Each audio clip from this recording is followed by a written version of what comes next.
Hello বন্ধুরা, আসসালামু আলাইকুম।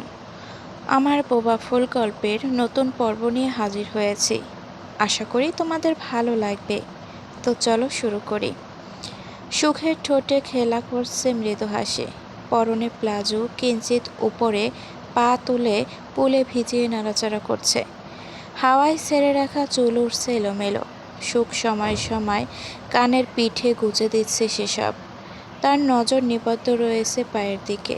পায়ের গোড়ালিতে আটকে থাকা রূপার পায়েল দুটো আকর্ষণীয় দেখাচ্ছে পুলের কালচে সবুজ পানিতে।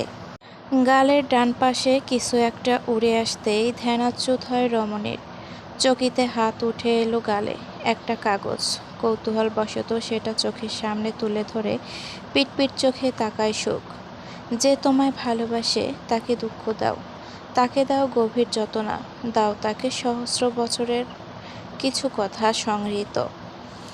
পৃষ্ঠায় লেখা প্রতিটি শব্দে নিঃশ্বাস আটকে আসছিল তার। হৃদযন্ত্র ছটফট করছিল তৃষ্ণায়। সুখের শ্বাস প্রশ্বাস বৃদ্ধি পায়, ভেতরটা যেন হু হু করে উঠল। আলগোছে লেখাগুলোর হাত বুলিয়ে দেয় সুখ। এই টানা টানা লেখাগুলো তার খুব চেনা, ভীষণ চেনা। এই দারুণ লেখাগুলোর অনুকরণ করতে সে বারবার চেষ্টা করত একসময়। প্রতিবার ব্যর্থ হয়ে হাল ছেড়ে দিয়েছিল। সুখ ঘাড় বাঁকিয়ে বর্ণর ব্যালকনির দিকে চাইল। কেউ নেই ওখানে। সুখ পুনরায় লেখাগুলো মনোযোগ দিয়ে পড়তে লাগলো। এই কথাগুলো কাকে নিয়ে হতে পারে? প্রতিটি কথা তো তার সাথেই মিলে যাচ্ছে। কাগজটা যেভাবে বেখেয়ালে হঠাৎ উড়ে এসেছিল সেভাবে ছেড়ে দিতে গিয়ে সুখের হাত থমকে যায়। লেখাগুলো নিজের কাছে যত্ন করে গচ্ছিত রাখার ইচ্ছে জাগে। কাগজটি ভাঁজ করে হাতের মুঠোয় পুরে সুখ উঠে দাঁড়ায় এস্ত। শরীরে কাঁপুনি অনুভব হয় মৃদু হারে। হৃদয় তখন অশান্ত। এই মুহূর্তে খোলা আকাশের নিচে বসে থাকা দায়। উল্টো পথে পা বাড়াতে গিয়ে তামিজ শিকদারের মুখোমুখি হয়। ভদ্রলোক মেয়ের সঙ্গ দিতে এসেছিলেন। সুখকে উঠে যেতে দেখে সাহসে জিজ্ঞেস করলেন, উঠে যাচ্ছ কেন আম্মু?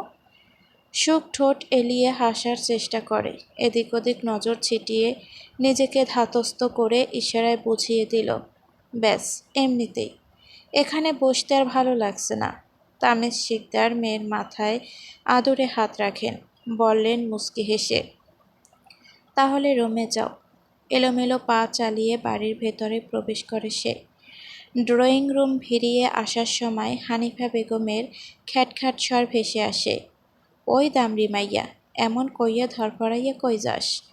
গায়ে গত্রে খালি লম্বাই হইছস, এখনও ছোটাছুটি কমে নাই? এসব ঢং দেখার জন্যই এতদিন বাইসা আছি। নজর পায়ের পাতায় নিবদ্ধ রেখে একের পর এক সিঁড়ি পার করছিল সুখ। আশেপাশের কোনো শব্দই তার কানে পৌঁছাতে পারছে না। চোখের তারায় ভাসছে কেবল কাগজের লেখা শব্দগুচ্ছ। চোখ অবনমিত রেখে আনমনে শেষ সিঁড়ি পার করার মুহূর্তে সম্মুখে কিছু একটার ধাক্কা লেগে পেছনে ছিটকে পড়ে সুখ। মুখ ভেঙে অস্ফুট শব্দ বেরিয়ে আসে, আ। তার চোখ বন্ধ। বুকের বাপাশে কাঁপতে থাকা যন্ত্রটি এখন আতঙ্কে ধরপড় করছে। টের পেল সে গড়িয়ে পড়েনি ধারালো উঁচু নিচু সিঁড়িতে। পূর্বে একটি শক্তপোক্ত হাতের বাঁধনে আটকা পড়েছে তার কোমল হাতের কবজি। সুখ ধীর গতিতে চোখ মেলে। মাথা থেকে সিঁড়ি ছুটে আর কিছুটা দূরত্ব বাকি। আর চোখে নিচে তাকাতেই ভয়ে রুহু কেঁপে উঠল তার। ঢোক গিলে ধীরস্থির উপরে চাইল সুখ। বর্ণ ভাই ঠোঁট এলিয়ে হাসছে। এক হাত জিন্সের পকেটে, অন্য হাতে ধরে আছে তার হাত।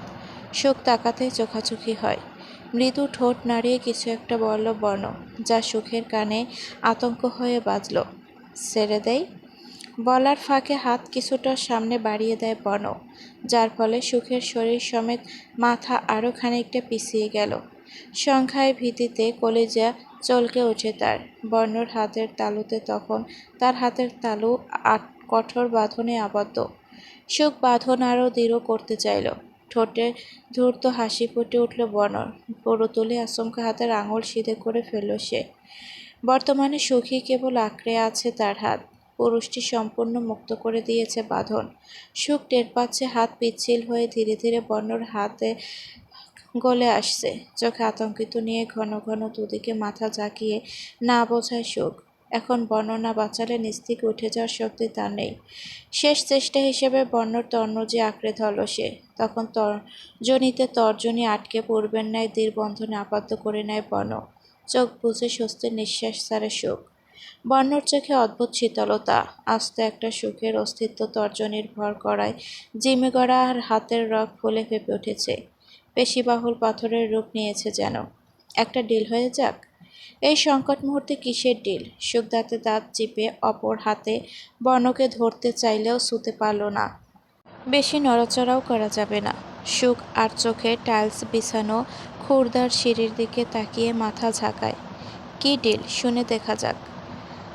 আমার আশেপাশে আসতে চাস না তো আসিস না, কিন্তু তুই জানিস যে কফিটা রোজ আমি তোর হাতের খাই, অ্যান্ড এই ব্যাড হ্যাবিট তুই তৈরি করেছিস।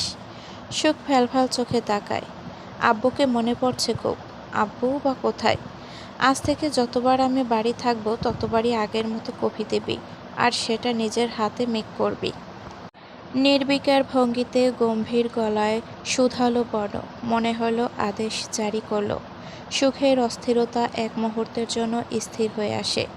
এক মুহূর্তের জন্য সে ভুলে গেল নিজের অবস্থান। মস্তিষ্কে কেবল একটি কথাই বাজছে, ব্যাড হ্যাবিট তুই তৈরি করেছিস। সে কি তবে পুরুষটির অল্প বিস্তর অভ্যাসে পরিণত হতে পেরেছে? তার এড়িয়ে চলায় বর্ণ তার শূন্যতা অনুভব করছে মৃদুমন্দ। ঠোঁট টিপে অদৃশ্য হাসল সুখ। বর্ণ সচকিতে হাতের দিকে চাইল। এতক্ষণ বাঁচার জন্য ছটফট করা হাতটা এখন স্বেচ্ছায় আশা ছেড়ে দিয়েছে যেন। আঙুল ছাড়িয়ে নিতে চাইছে মেয়েটা। সে স্বস্তির চোখে সুখের অনুভূতির শূন্য মুখের দিকে চেয়ে দুকদম পিছিয়ে হেঁচকা টানে এক ঝাটকায় সুখকে তুলে নিল। অবিলম্বে সুখ আছড়ে পড়ে তার প্রশস্ত বক্ষস্থলে। ডান হাত গিয়ে ঠেকেছে বর্ণর ঠিক বুকের বাঁ পাশে, যেখানে হৃদস্পন্দন ছন্দ হারিয়েছে এখন। সুখ খামচে ধরে সেথায় জোরে জোরে নিঃশ্বাস টানছে। কপাল বেয়ে ঘাম বেয়ে পড়ছে এক বিন্দু। কম্পমান শরীর। বর্ণ সুখের মুখশ্রী থেকে নজর সরিয়ে ধীরে মাথা নামিয়ে নিজের বুকের দিকে চাইল। সাদা টি শার্ট ভেদ করে বুকের মাংস পিষে নখ বিঁধে যাচ্ছে সুখের। মনে হচ্ছে জায়গাটা ঘুবলে হাতে নিয়ে আসবে এখনই। সুখ দাঁতে দাঁত চেপে আরও জোর খাটিয়ে খামচে ধরল সেখানে। এই বুকে তার একটু ঠাঁই দিলে খুব বেশি ক্ষতি হতো। চোখে চোখ পড়তেই ডোক গিলে সুখ হাত সরিয়ে নিয়ে সোজা হয়ে দাঁড়ায়। আনমনে নজর যায় বর্ণর বুকের বাঁ পাশে। নখের দাগ চেপে গেছে টি শার্টে, সেই দাগের রং লাল রক্ত। সুখ হতবুদ্ধি চোখ বর্ণর দিকে চায়। পুরুষটির নজর শান্ত নেই, কোনো তাড়া নেই, কোনো রাগ অথবা ক্ষোভ। এক ধ্যানে নিজের বক্ষদেশে তাকিয়ে আছে। ভয় পেয়ে যায় সুখ। সে চাহনি এভাবে রক্ত বের হোক। আলতো ছুঁয়ে দিতে হাত বাড়িয়েও আবার গুটিয়ে নিল সে। মুখের অভ্যন্তরে জিভে নেড়েচেড়ে বর্ণ কপাল কুঞ্চিত করে সুখের ভীতু সন্ত্রস্ত চোখে চোখ রাখল। ব্যঙ্গাত্মক সুরে বলল হঠাৎ, বুকের বাপাশে কত নিদারুণভাবে রক্তাক্ত করে দিলি। নাও ফিলিং হ্যাপি। হৃদয়টা ধক করে উঠল সুখের। কেন যেন কান্না পেল হঠাৎ। এক ঝলক চেয়ে মাথা নিচু করে নিল। টি শার্টের উপরিভাগে রক্তের চিহ্ন প্রশস্ত হচ্ছে ধীরে ধীরে। বর্ণর নজর একসময় ফ্লোরে গেল। সুখের খানিক দূরে ভাঁজ করা কাগজটি পড়ে আছে।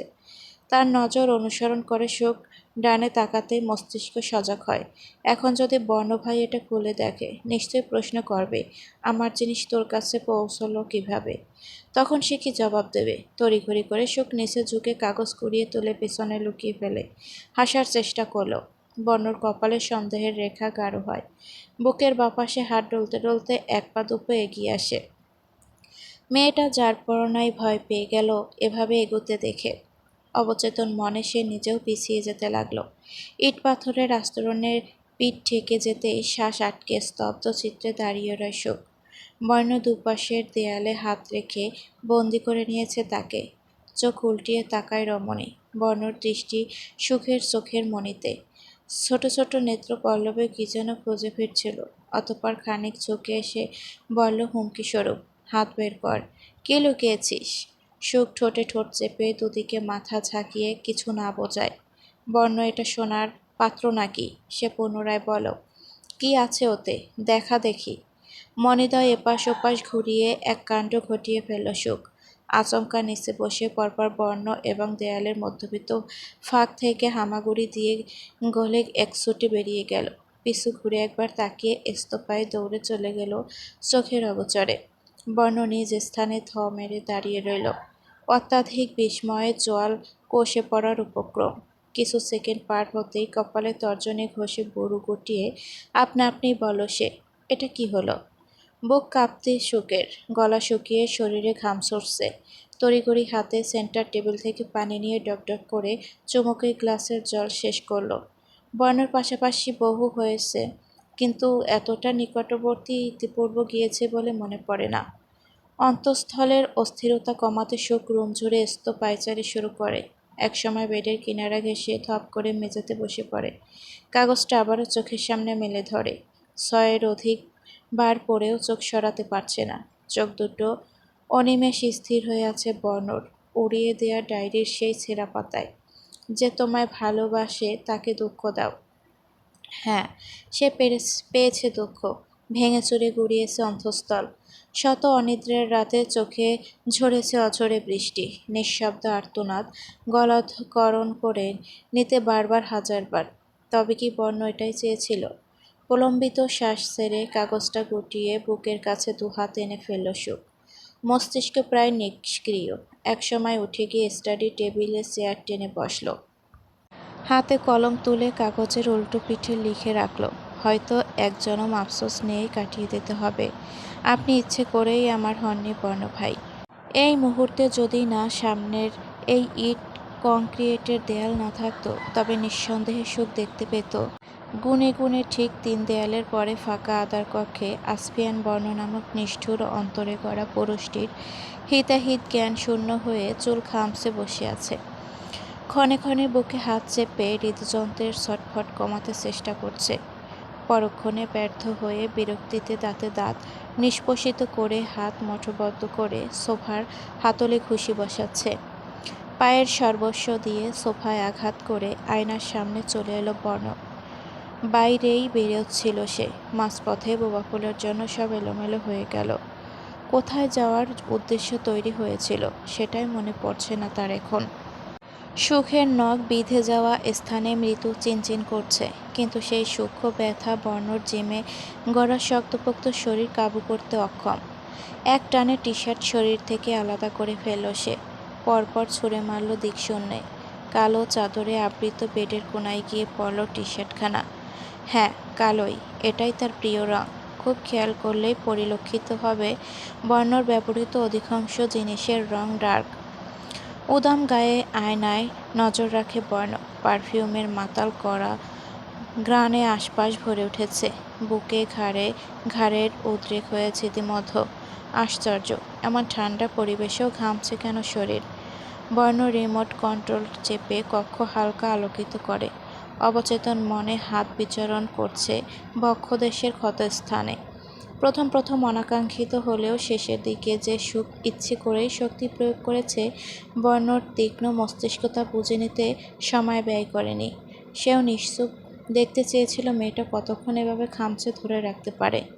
৪-৪টি নখের চাঁদাকৃত রেখা দেখা যাচ্ছে বা ঘাড়ের তলদেশে। কালচে নীল রং ধারণ করেছে সব। বিড়ালিনীর নখের প্রশংসা তবে করতেই হচ্ছে এবার। সুখ। দরজায় ঠকঠক আওয়াজ সমেত নুরার চেঁচামেচিতে ব্যালকনি থেকে চলে এলো সুখ। দরজা মেলে দিতে বুকে হাত গুজে বুড়োকুটি করে সামনে দাঁড়িয়েই রইল অল্পক্ষণ। ভেতরে আসতে বলবে না? রুম এবং ব্যালকনির মধ্যস্থলে অবস্থিত দেয়াল সম কাচের পর্দা গুটিয়ে রাখা বাহিরের আকাশ স্পষ্টই বোঝা যায়। ক্রমশ আঁধারে ঢেকে পড়েছে আকাশ। এখনই সন্ধ্যা নামবে। সুখ সেদিক থেকে নজর ঘুরিয়ে পুনরায় নুরার উৎসুক মুখশ্রীর দিকে তাকালো। আকাশের দিকে ইঙ্গিত দিয়ে বলল, সন্ধ্যা হয়ে আসছে, ভেতরে আসার কোনো প্রয়োজন নেই। যাও গিয়ে ফ্রেশ হয়ে পড়তে বসো, আমিও আসছি। মুখ ভেঙায় নুরা। ভেবেছিল এই সুযোগে সুখের রুমে গুজে থাকলে পড়া থেকে কিছু মুহূর্তের জন্য রেহাই পাওয়া যাবে। তার উপর এতগুলো সিঁড়ি চড়তে চড়তে পানির পিপাসা পায়, সাথে কোমর ব্যথা। যদিও লিফটের ব্যবস্থা আছে, কিন্তু কোনো যান্ত্রিক ত্রুটির কারণে কয়েক সপ্তাহ ধরে তা বন্ধ আছে। এটা নাও বর্ণ পাঠিয়েছে তোমার জন্য। সুখ ক্ষুদ্র আঘাতে নজর ফেলে নেল কাটার। সে জানতে চাইল ইশারায়, এটা দিয়ে আমি কি করব? বলেছে তোমার সূচের চেয়েও সুচলো, খুরের চেয়েও ধারালো নখগুলো যেন আগামী 1 ঘন্টার মধ্যেই গোড়া থেকে ছেঁটে ফেলা হয়, যাতে অন্য কারো বুক রক্তাক্ত না হতে পারে। সুখ শঙ্কিত চোখে প্রথমে নিজের নখের দিকে তাকালো আনমনে, অতঃপর ইশারায় কিছু বলতে চেয়ে থেমে গেল। কঠিন শব্দের ইঙ্গিত নুরা বুঝবে না, তাই সে ফোনের কিবোর্ড প্রেস করে লিখল, অসম্ভব, আমার নখ আমার সম্পদ। অন্য কারো কথায় এই সুখ এখন তার প্রভাবিত হয় না বলে দিয়ে এসো তোমার রকস্টারকে। নুরা 3বার লেখাটি পড়ে আসছিল বলে উল্টো পা ঘুরাতে নিলে সুখ থামিয়ে দেয়। কোথায় যাচ্ছ?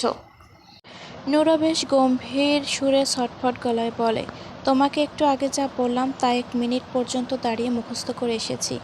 এখন তোমার কথাগুলো বর্ণকে বলে আসি, তাড়াতাড়ি, নয়তো ভুলে যাব। সুখ হতভম্ব হয়ে থ মেরে রইল। কথা মুখস্থ করে এসেছে মানে? এই পুরুষ আর কি কি দেখাবে কে জানে।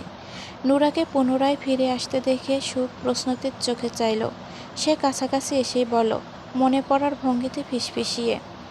বর্ণ আরও বলেছে, যদি 1 ঘন্টার মধ্যে নখ চেটে না ফেলো তবে শাস্তি হিসেবে কড়া রোদে কান ধরে দাঁড় করিয়ে রাখবে। তুমি ওই ভীমরুলকে কি করেছ? সুখ দাঁতে দাঁত চাপল।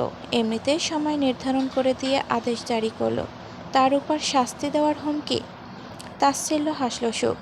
তাকে আগের মতো ভেবেছে পুরুষটি, যে বর্ণর পছন্দ মতো নিজেকে সাজাতে গোছাতে এক পায়ে খাড়া থাকত, তার সমস্ত কথা অক্ষরে অক্ষরে পালন করার মাঝে তৃপ্তি খুঁজে নিত। এই সুখ এখন নিজের অভ্যাস পাল্টে নিয়েছে। নির্দয় পুরুষটিই তাকে বাধ্য করেছে, পাল্টাবে নাই বা কেন? ইহজীবনে তার হবে না জেনেও পুরুষটির রঙে নিজেকে রাঙিয়ে ওনার সামনে উপস্থিত হওয়া বোকামি বই আর কি হতে পারে। সুখ দীর্ঘশ্বাস ছেড়ে চোখ বুজে। সে তো দূরেই সরে আসতে চাইছে, কিন্তু মন, মস্তিষ্ক যেন ততই নিদারুণভাবে ধাবিত হচ্ছে বর্ণর প্রতি। কেন, কেন? আর পুরুষটি বা কেমন? বারবার তাকে দুর্বল করে দিতে লাজ লজ্জা আত্মসম্মান পেছনে ঠেলে কাছাকাছি এসে পড়ছে। রাতের খাবার এক টেবিলে বসেই খাওয়া হয়েছে সকলের, বর্ণ বাদ যায়নি। সুখ চোখ না তুলে টের পেয়েছে লোকটা সুচালো তীর্যক চোখে 3বার তাকিয়েছে তার দিকে। তামিজ শিকদারের ঘরে গিয়ে তাকে ওষুধ খাইয়ে কিছুক্ষণ পাশে বসল সুখ। ভদ্রলোকের হার্টের অসুখ, নিয়মিত মেডিসিন নিতে হয়। সুখ এই ব্যাপারে খুব সচেতন। বাড়িতে থাকাকালীন সময় রোজ নিজের হাতে আব্বুকে ওষুধ খাইয়ে দেয়। বাহিরে থাকলে ভিডিও কলে ওষুধের হিসাব নিতেও ভুল করে না। রুবাইয়াত এই বিষয়ে নীরব দর্শকের ভূমিকা পালন করেন। মেয়ে থাকতে তার আবার কিসের চিন্তা। সুখ বিদায় নিয়ে বেরিয়ে এলো। সাইমা বুয়া আর রামসা তখন ড্রয়িং রুমে, সাথে হানিফা বেগমও আছেন। টিভিতে প্রিয় সিরিয়াল চলছে তাদের, না দেখলে হয়। সুখ কয়েক সিঁড়ি পর করতেই কোত্থেকে বর্ণ ছুটে এলো। মনে হচ্ছিল এতক্ষণ তাকে বাগে পাওয়ার প্রতীক্ষায় বসেছিল। আজকাল সীমাহীন অবাধ্য হয়েছিস দেখছি। কথা শুনছিস না আমার? সেটা স্যার, বুকের কি হাল করেছিস উকি মেরে দেখেছিস একবার? আমি তো ভয়ে আছি বিড়ালিনীর আঁচড়ে কোথাও ইনফেকশন না হয়ে যায়। সুখ অসন্তুষ্ট মিশ্রিত ক্ষিপ্ত চোখে সে দ্রুত পা চালালো অগ্রভাগে। খুব বুঝতে পেরেছে তাকে রাগিয়ে দিতে ওত পেতে আছে লোকটা। বর্ণ নিজের হাঁটার গতি বাড়িয়ে সুখের পাশাপাশি চলতে লাগে। স্ক্রিন অফ করে ঠোঁটে ঠোঁট চেপে ফোন থেকে নজর সরিয়ে ভুরু গুটিয়ে বলো, ধর, এই আঁচড়ের জের ধরে ঘুমের ঘোরে বড়সড় একটা অঘটন ঘটে গেল। আম্মুকে কি জবাব দিবি তখন? শুনেছি আজব প্রাণীদের আঁচড়ের প্রতিক্রিয়ায় কেউ কেউ পাগল হয়ে যায়। আমার যদি তেমন কিছু হয়? সুখ আর সহ্য করতে পারছে না এসব আজব বার্তা। দ্রুত কদমে এগোতে লাগলো সে, মনে হচ্ছে দৌড়াচ্ছে। বর্ণর গতি কমে আসে। নিশ্চল চোখে ঘাড়ে হাত বুলিয়ে নিজের কাজে নিজেই খানিকটা অবাক হলো। রাতের ডিনার শেষে কোনো দিকে না চেয়ে সে নিজ কক্ষের অভিমুখে হাঁটা ধরে সব সময়। আজ নিয়ম ভেঙে সে কি অপেক্ষা করছিল ফুলের, তার সাথে কথা বলতে? কথার তালে কিসব আজগুবি কথা বলে দিল ধ্যানেই ছিল না তখন। সুখ 2nd ফ্লোরে উঠে থামল। বর্ণ এখন আর পিছু আসছে না। এক নজর পিছু চেয়ে পুনরায় সামনে ছুটল সুখ। মায়া বাড়িয়ে কী লাভ? আইজা বিস্ময়, আতঙ্ক কাটাতে পারছে না কিছুতেই। এই প্রথম শিকদার বাড়ির দোরগোড়ায় পুলিশের আগমন ঘটল, তাও কার খোঁজে? বর্ণ। সময়টা সকাল 8:30। নুরাকে রামসার হাতে ধরে স্কুলে পাঠিয়ে সবাই ড্রয়িং রুমে বসেছিলেন রুবাইয়াত এবং হানিফা বেগমের সাথে। তখনই বাড়ির নাম্বারের গার্ড আতিফ ফোন করে জানালো গেইটে পুলিশ ফোর্স এসেছে। বর্ণর মাঝে কোনো ভাবাবেগ দেখা দেয়নি তখন। সে যেন পূর্ব থেকে অবগত ছিল। মাহিরকে ইশারায় কিছু একটা বলে পুলিশের সাথে সাথে হেলে দুলে গাড়িতে উঠেছে। মনে হচ্ছে থানাতে নয়, বরং দর্শকের সামনে কোনো কনসার্ট পারফরমেন্স করতে যাচ্ছে বলা বাহুল্য। বর্ণর সম্মান রক্ষার্থে পুলিশ সিভিল ড্রেসে এসেছে। এই মিডিয়ার জগতে পান থেকে চুন খসলেই ব্রেকিং নিউজ করে দিতে দুবার ভাববে না। সত্য যাচাই করে বা কজন?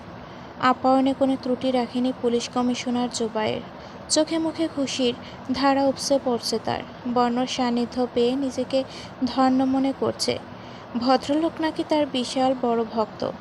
দেখা করে সেলফি নিতে চেয়েছিল বার কয়েক, কিন্তু দর্শকের ভিড়ে বর্ণর কাছাকাছি পৌঁছা দুষ্কর ছিল। বর্ণ নিঃশব্দে ঠোঁট এলিয়ে হাসল। কমিশনারের সাথে কয়েকটা সেলফিও নিল। খানিক পর এএসপি ইয়াস আদ্রিতের আগমন ঘটলে সকল অফিসার অবিলম্বে দাঁড়িয়ে কপালে হাত ঠুকে স্যালুট জানায়। বর্ণ তখন পায়ে পা তুলে আয়েশি ভঙ্গিতে যথাস্থানে বসে।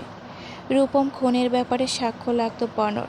যেহেতু রূপমের বহিষ্কারের দিন বর্ণ সেখানে সশরীরে উপস্থিত ছিল এবং তারই পরিবারের এক মেয়েকে খুব প্রস্তাব দিয়েছিল স্যার।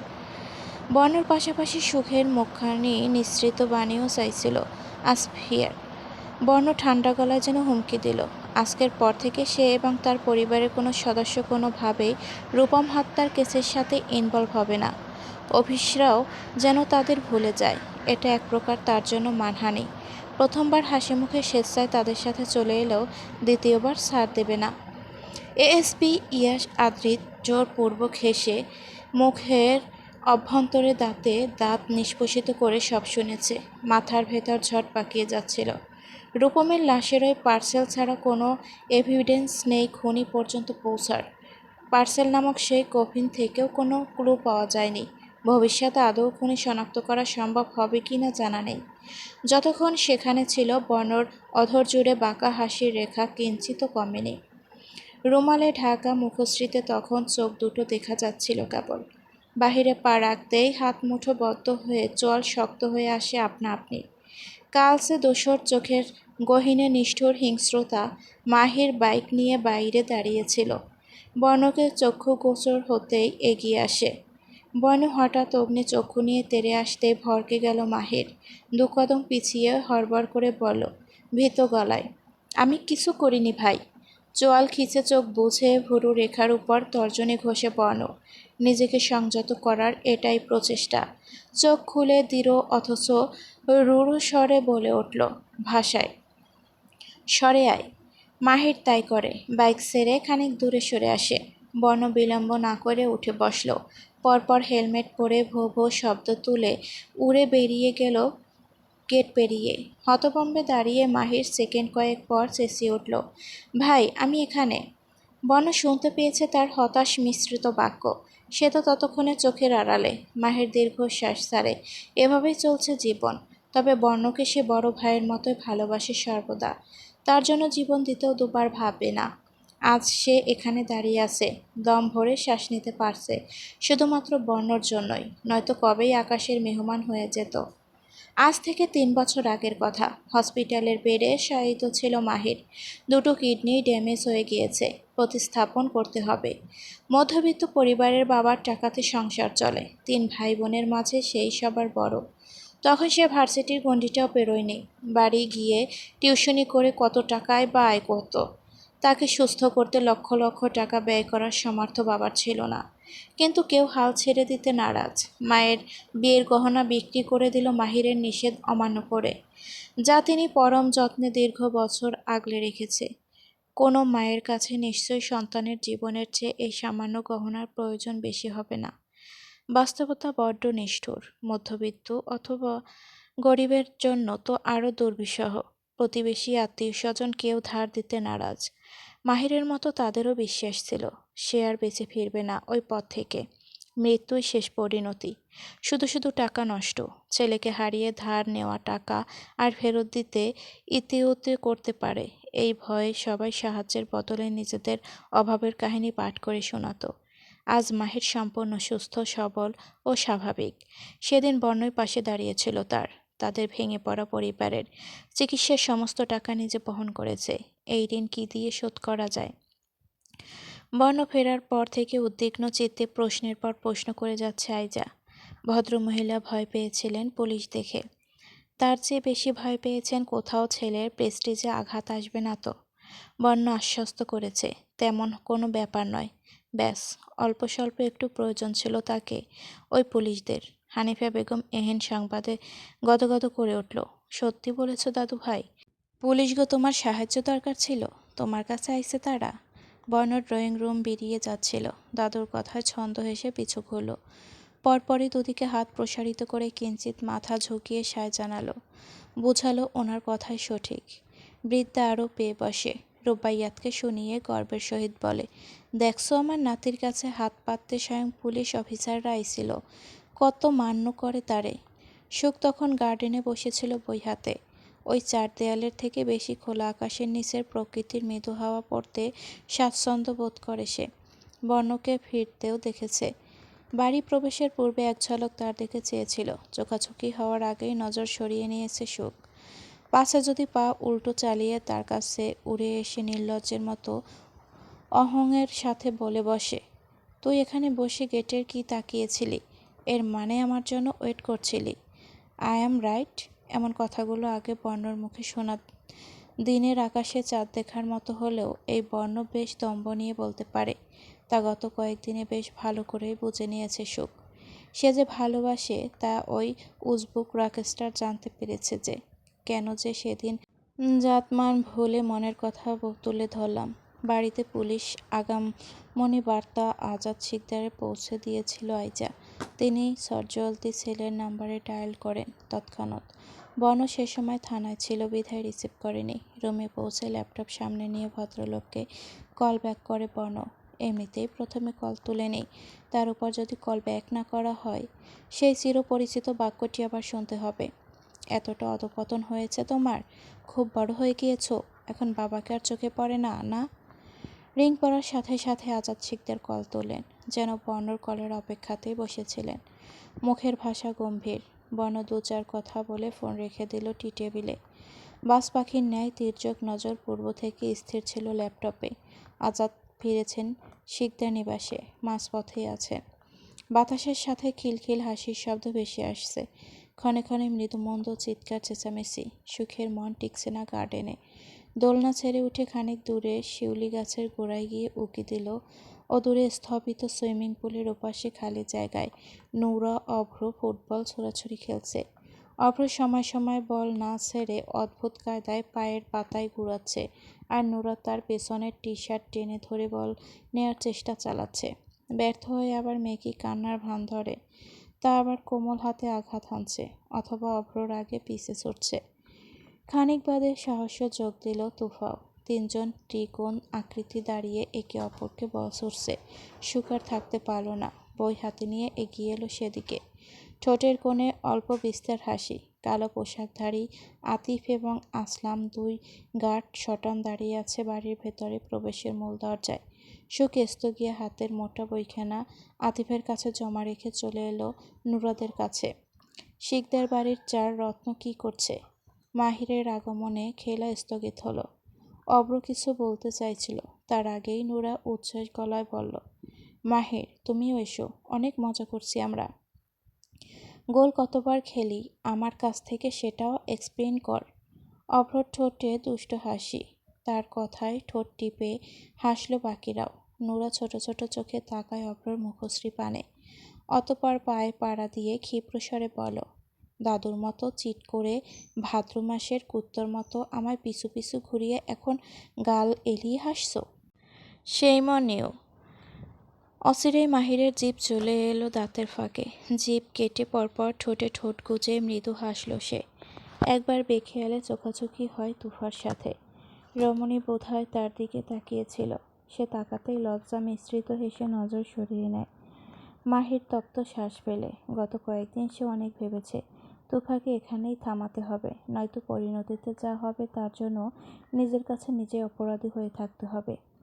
অভ্রর চোয়াল ঝুলে এলো। থমথমে মুখে চোখ পাকিয়ে চেয়ে থাকা সুখের দিকে এক পলক তাকিয়ে নুরার মাথায় ঠাস করে গাঁটটা লাগিয়ে বলে, হোয়াট ইজ ভাদ্র মাসের কুত্তা? এসব কে শেখায় তোকে? দাদুই এটা বলে। কেন, শুনতে ভালো লাগেনি? হ্যাঁ, বুড়ির মুখের ভাষা এক জাতা, আর তুই বুড়ির কাছে কাছে থেকে তৈরি হচ্ছিস তার লাইট ভার্সন। তেঁতুল পাতায় খাপে খাপ এঁটে যাবি দুজন, কোনো সন্দেহ নেই। এহেন অপমানমূলক বক্তব্য শুনে নুরা চতুর নেত্রে সকলের পরখ করে নিল। প্রথমে নজর দিল সুখের দিকে। হাতের উল্টো পিঠে অধৈর্যরা লুকিয়ে রেখেছে সে। হাসছে কিনা ঠাহর করা যাচ্ছে না, তবে আখিদ্বয় জ্বলজ্বল, দ্যুতি ছড়াচ্ছে। তুফা অভ্রকে সায় দিয়ে মিটিমিটি হাসছে, আর মাহির বুকে দু হাত গুজে সভ্য হয়ে দাঁড়িয়ে